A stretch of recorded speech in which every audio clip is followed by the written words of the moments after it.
ఓ CI ఏకంగా సీఎంకే నోటీసులు పంపించడం ఎవరైనా ఊహించగలరా? కానీ అదే జరిగింది. వివేకానందరెడ్డి కేసులో కీలకంగా ఉన్న నాటి సీఐ శంకరయ్య సీఎం చంద్రబాబుకి నోటీసులు పంపించడం కలకలం రేపుతోంది. ఇంతకీ శంకరయ్య డిమాండ్స్ ఏంటి? వివేకానందరెడ్డి హత్య జరిగినప్పుడు పులివెందుల సీఐగా ఉన్న జై శంకరయ్య ఏకంగా సీఎం చంద్రబాబుకే లీగల్ నోటీసులు పంపించడం సంచలనంగా మారింది. వివేక హత్య కేసులో తన వ్యక్తిగత ప్రతిష్టకు భంగం కలిగించేలా ఉద్దేశపూర్వకంగా చంద్రబాబు పలుమార్లు ప్రకటనలు చేశారని ఆరోపిస్తూ న్యాయవాది జి ధరణేశ్వరరెడ్డి ద్వారా ఆయన ఈ నెల 18వ తేదీన నోటీసులు పంపారు. ఇవి ఆలస్యంగా వెలుగులోకి వచ్చాయి.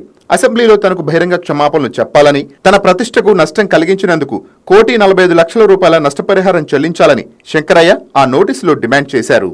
2019 మార్చిలో వివేకానందరెడ్డి హత్య జరిగినప్పుడు పులివెందుల సీఐగా జోగి శంకరయ్య ఉన్నారు. ఆయన సమక్షంలోనే నిందితులు ఆధారాలు ధ్వంసం చేశారని, రక్తమర్కలు కడిగేశారని చంద్రబాబు పలుమార్లు ఆరోపించారు. విధి నిర్వహణలో నిర్లక్ష్యంగా వ్యవహరించారంటూ 2019లోనే శంకరయ్యను ప్రభుత్వం సస్పెండ్ చేసింది. వివేక హత్యపై కేసు నమోదు చేయక్కర్లేదంటూ కడప ఎంపీ అవినాష్ రెడ్డి, ఆయన అనుచరుడు దేవిరెడ్డి శివశంకర్ రెడ్డి తనను బెదిరించారని, మృతదేహాన్ని పోస్టుమార్టానికి పంపించవద్దని, మృతదేహంపై గాయాలు ఉన్నాయనే విషయం ఎవ్వరికీ చెప్పవద్దంటూ తనను భయపెట్టారని శంకరయ్య ముందుగా సీబీఐకి వాంగ్మూలమిచ్చారు. అయితే ఆ తరువాత శంకరయ్య ప్లేట్ ఫిరాయించారనే ఆరోపణలు ఉన్నాయి.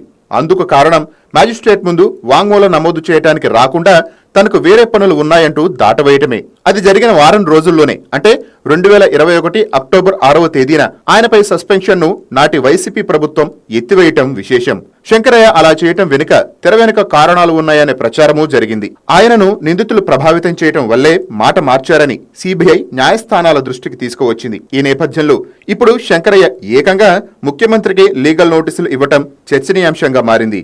చంద్రబాబుకు నోటీసులు పంపిన శంకరయ్య ప్రస్తుతం కర్నూలు రేంజ్ లో వీఆర్లో ఉన్నారు. సీఎం చంద్రబాబుకు సీఐ శంకరయ్య తన న్యాయవాది ద్వారా ఈ నెల 18వ తేదీన నోటీసులు పంపారు. వైఎస్ వివేక హత్యా ప్రదేశంలో ఆధారాలను తాను ధ్వంసం చేసినట్లు శాసనసభలో సీఎం మాట్లాడిన మాటలు తన ప్రతిష్టకు భంగం కలిగించాయంటున్నారు. హత్యా ప్రదేశంలో తాను రక్తం మరకలు తుడిచినట్టు, మృతదేహాన్ని తరలించినట్టు, పోలీసులు రాకముందే మృతదేహాన్ని ఐస్ బాక్స్ లో పెట్టి అంత్యక్రియలకు తరలించేందుకు యత్నించినట్లు చంద్రబాబు శాసనసభలో వ్యాఖ్యలు చేశారని శంకరయ్య అంటున్నారు.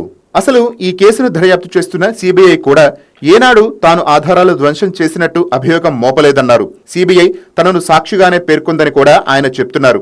ఇక హత్యా ప్రదేశంలో ఆధారాలను ధ్వంసం చేసినందుకే వైసీపీ ప్రభుత్వ హయాంలో తనకు సీఐ నుంచి డీఎస్పీగా పదోన్నతి ఇచ్చారని చంద్రబాబు చేసిన ఆరోపణలు పూర్తిగా నిరాధారమని శంకరయ్య అంటున్నారు. తాను ఇప్పటికీ సీఐగానే ఉన్నానని చెప్తున్నారు.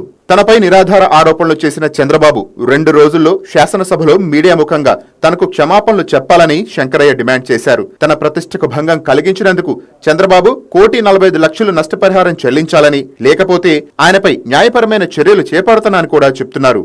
అంతేకాదు తనను ఉద్దేశించి ముఖ్యమంత్రి చంద్రబాబు చేసిన ఆరోపణలు శాసనసభ రికార్డుల నుంచి తొలగించాలని సీఐ శంకరయ్య స్పీకర్ అయ్యన పాత్రుడిని కోరారు. ఈ మేరకు స్పీకర్ను ఉద్దేశించి ఆయన 2 లేఖలు రాసిన విషయం కూడా తాజాగా వెలుగులోకి వచ్చింది. చంద్రబాబు చేసిన వ్యాఖ్యలు తన రాజ్యాంగపరమైన, న్యాయపరమైన హక్కులకు భంగకరంగా ఉన్నాయన్నారు. చంద్రబాబు వ్యాఖ్యలు రాష్ట్రంలో పోలీస్ అధికారుల ఆత్మస్థైర్యాన్ని దెబ్బతీసేవిగా ఉన్నాయని చెప్పుకొచ్చారు. కాబట్టి చంద్రబాబు చేసిన వ్యాఖ్యలను రికార్డుల నుంచి తొలగించడంతో పాటు ఆ అంశాన్ని ప్రివిలేజ్ కమిటీకి నివేదించాలని సీఐ శంకరయ్య కోరారు. తనకు క్షమాపణ చెప్పాల్సిందిగా ముఖ్యమంత్రి చంద్రబాబును ఆదేశించాలని కూడా ఆయన స్పీకర్ను కోరారు. మొత్తంగా ఒక సీఐ ముఖ్యమంత్రికి నోటీసులు ఇవ్వటం ఇప్పుడు హాట్ టాపిక్ గా మారింది. మరి ఈ విషయంలో ఎలాంటి మలుపు తిరుగుతుందనే ఉత్కంఠ రేపుతోంది.